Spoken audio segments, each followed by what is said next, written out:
Hello friends, स्वागत है आपका हमारे यूट्यूब चैनल फर्स्ट वेंचर में। आशा करता हूँ आप सब अच्छे होंगे और अपनी प्रिपरेशन को आगे बढ़ा रहे होंगे। आज हमारा हिस्ट्री का नेक्स्ट पार्ट है और ये टॉपिक वाइज सीरीज़ का अगला पार्ट है, जिसमें हमने मौर्य साम्राज्य को कवर किया है। और मौर्य साम्राज्य से जितनी भी इम्पोर्टेंट जानकारी हो सकती है वो मैंने कोशिश की है कि एक वीडियो में आपकी समाप्त हो जाए। तो क्विक रिवीजन के लिए आप ये वीडियो देख सकते हैं, ज़्यादा लंबा वीडियो नहीं होगा। आशा करता हूँ आप सबको अच्छा लगेगा। चलिए शुरू करते हैं। मौर्य साम्राज्य। मौर्य वंश चंद्रगुप्त मौर्य ने चाणक्य की सहायता से नंद वंश के धनानंद को हराकर मौर्य वंश की स्थापना की। विष्णुगुप्त चाणक्य जो थे, जिनको कौटिल्य भी कहा जाता था, इनको भारत का मैकियावेली कहा जाता है। चाणक्य की एक पुस्तक थी जो अर्थशास्त्र है, और मेगास्थनीज की पुस्तक इंडिका में मौर्य साम्राज्य 7 वर्गों में विभाजित होने की जानकारी मिलती है। चंद्रगुप्त मौर्य मुख्यतः जैन धर्म के अनुयायी थे।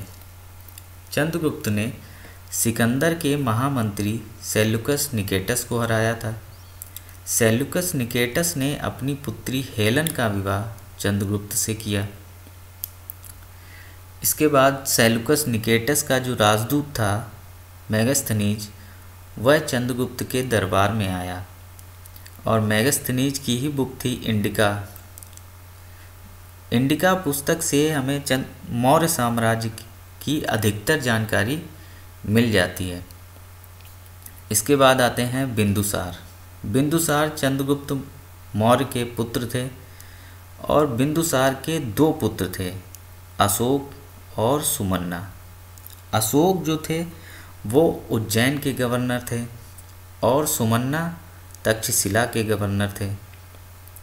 बिंदुसार का एक अन्य नाम था अमित्रघात।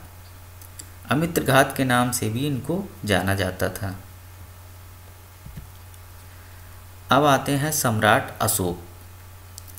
तो अशोक के ऊपर जितनी भी जानकारी हो सकती है मैंने यहाँ कोशिश की है कि उसको कवर किया जाए। सम्राट अशोक बिंदुसार के पुत्र थे, जो उज्जैन के गवर्नर थे। अशोक का राज्याभिषेक 269 BC में हुआ था। अशोक के शिलालेखों में अशोक का नाम देवानाम प्रियदर्शी का उल्लेख हमें देखने को मिलता है। अशोक ने अपनी जो राजधानी थी वो पाटलिपुत्र बनाई थी और इन्होंने अपनी प्रांतीय राजधानी उज्जैन और तक्षशिला को बनाया था।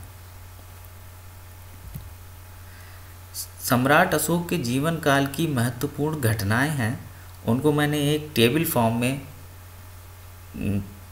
लाए हैं, तो इससे आपको याद करने में आसानी हो जाएगी। तो कलिंग युद्ध हुआ था अशोक के राज्याभिषेक के 8वें वर्ष 261 BC में। इसका उल्लेख 13वें शिलालेख में हमें देखने को मिलता है। बौद्ध ग्रहण हुआ था अशोक के राज्याभिषेक के 9वें वर्ष में। बौद्ध यात्रा हुई थी राज्याभिषेक के 10वें वर्ष में और लुम्बिनी यात्रा की थी राज्याभिषेक के 20वें वर्ष में। सम्राट अशोक के विभिन्न नाम हैं जो हमें उनके अभिलेखों में जिनका वर्णन मिलता है। तो अशोक नाम जो है वो मस्की, गुर्जरा, नेतूर और उदयगोलम अभिलेख में मिलता है। प्रियदर्शी नाम है बाबरू अभिलेख में मिलता है। अशोक मौर्य नाम जूनागढ़ अभिलेख में मिलता है। अशोक वर्धन नाम पुराणों में मिलता है। अशोक के शिलालेखों को सर्वप्रथम किसने खोजा था? तो अशोक के शिलालेखों को सर्वप्रथम टी फैन टेलर ने 1750 ईस्वी में खोजा था और इन्होंने दिल्ली मेरठ अभिलेख को खोजा था। और अशोक के शिलालेखों को सर्वप्रथम पढ़ा किसने था? तो जेम्स प्रिंसेप ने पढ़ा था 1837 में। इन्होंने दिल्ली टोपरा का अभिलेख पढ़ा था। अशोक को शिलालेखों को स्थापित करने की प्रेरणा एक ईरानी शासक हुआ करता था, डेरियस प्रथम, जिसको दारा प्रथम भी कहा जाता है, उससे मिली थी। शिलालेख को स्थापित करने की प्रेरणा डेरियस प्रथम से या दारा प्रथम से मिली थी।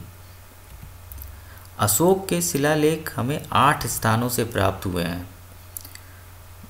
जिनकी एग्ज़ाम में हमें लिपि भी पूछ ली जाती है कि ये कौन सी लिपि में लिखे गए हैं।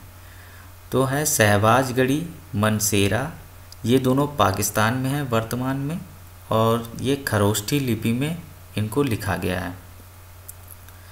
तीसरा आता है कलसी, उत्तराखंड में, सोपारा महाराष्ट्र में, ऐरागुड़ी आंध्र प्रदेश में, जोगढ़ उड़ीसा में, गिरनार गुजरात में, धौली उड़ीसा में। ये सारे अभिलेख ब्राह्मी लिपि में लिखे गए हैं। अशोक के महत्वपूर्ण शिलालेख हैं जिनकी कुल संख्या 14 है, जिसमें से महत्वपूर्ण शिलालेख हैं जिसमें एग्ज़ाम में हमसे पूछ लिया जाता है कि कौन से शिलालेख में किस चीज़ का वर्णन है। तो देखते हैं फ्रेंड्स। पहले शिलालेख में पशुवध निषेध का वर्णन है। दूसरे शिलालेख में दक्षिण राज्यों का वर्णन है, जिसमें चोल, पांड्य आदि राज्य आते हैं। पशु एवं मानव चिकित्सा का भी वर्णन इसमें दिया गया है दूसरे शिलालेख में। तीसरे शिलालेख में युक्त रज्जुक प्रादेशिक अधिकारियों का उल्लेख है। चौथे शिलालेख में रण घोष के स्थान पर धम्म घोष का वर्णन है। पांचवें शिलालेख में धम्म महामात्र की नियुक्ति का उल्लेख है। छठे शिलालेख में जन कल्याण के कार्यों की बात को तुरंत अवगत कराने का आदेश है, यानी कि जन कल्याण के कार्यों को तुरंत प्रभाव से अशोक को अवगत कराने का आदेश है। सातवें शिलालेख में सभी धर्मों के आदर का उल्लेख है। आठवें शिलालेख में आखेट विहार के स्थान पर धम्म यात्रा का वर्णन है। और 13वें शिलालेख में कलिंग युद्ध का वर्णन है, धम्म विजय का उल्लेख है, यवन, गंधार, कंबोज का उल्लेख है और विदेशी राजाओं का उल्लेख है। जिनमें विदेशी राजाओं का उल्लेख है वो 5 राजाओं का उल्लेख है, जिसमें एंटियोकस, टॉलमी, एंटिगोनस, मेगस और अलेक्जेंडर हैं, जो मुख्यतः सीरिया या ग्रीक के राजा हैं। उनका उल्लेख मिलता है 13वें शिलालेख में। 14वें शिलालेख में कलिंग की जनता को पुत्र पुत्री के समान माना गया है। Thank you friends. I hope video आपको अच्छी लगी होगी। अगर अच्छी लगी हो तो लाइक कीजिएगा और अपने दोस्तों के साथ शेयर भी कीजिएगा, और हमारे चैनल को प्लीज़ सब्सक्राइब कीजिएगा। ऐसी ही टॉपिक वाइज हिस्ट्री की वीडियो आपके लिए लाते रहेंगे, और हिस्ट्री आपकी छोटे छोटे पार्ट्स में ही ऐसे वीडियो लाएंगे कि आपको क्विक रिवीजन के लिए ज़्यादा टाइम ना देना पड़े। आपका क्विक रिवीजन भी हो जाएगा और आपको ज़्यादा टाइम भी नहीं लगेगा। चलिए, thank you friends. Please channel को सब्सक्राइब कीजिएगा। Thank you.